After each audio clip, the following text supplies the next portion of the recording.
My balloon thing, I guess a mild critique of the Biden administration is I do feel like we could have a little more communication about these secondary and tertiary things that we've shot down. Questions after more unidentified objects are discovered over U.S. and Canadian airspace. I don't know, like we're firing $400,000 missiles at like something in the sky over Lake Huron. The fourth object shot down in just the last 8 days. It just seems like the type of thing that like the president should be like, hey, we shot down this thing.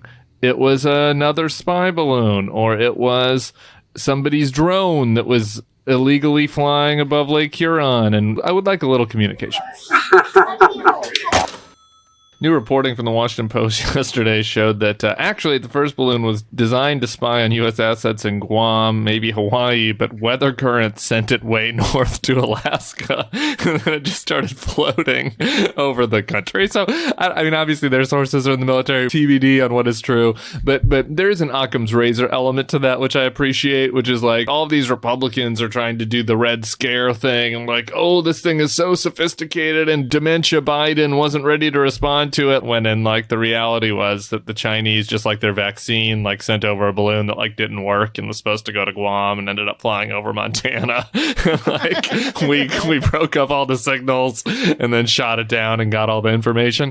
I am sort of interested in if the rubber ever meets the road on Taiwan, the America First stuff ain't gonna fit, right? I mean, like the neocons in the party who have been dragging the Republicans onto the side of being anti-China, they're gonna want to do stuff to defend Taiwan that I think the MAGAites are absolutely not going to want to. And I'm not convinced that the Republican Party will remain as China hawks if it means shipping weapon systems or breaking up a blockade or something. I 100% agree with this. And you know what? You know, if China invades Taiwan, you know who's going to be for doing something? Abigail Spanberger. Nancy Alyssa Pelosi. Slotkin. Nancy Pelosi. But what happens if Ron DeSantis is president?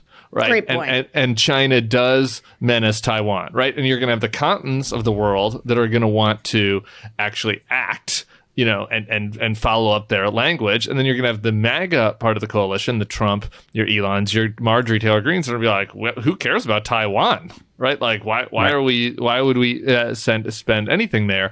And they haven't worked that out internally at all. And like the Democrats being in charge are papering over that very, very big internal fissure. I mean, probably the biggest internal fissure within the party, really. For more episodes, smash that subscribe button.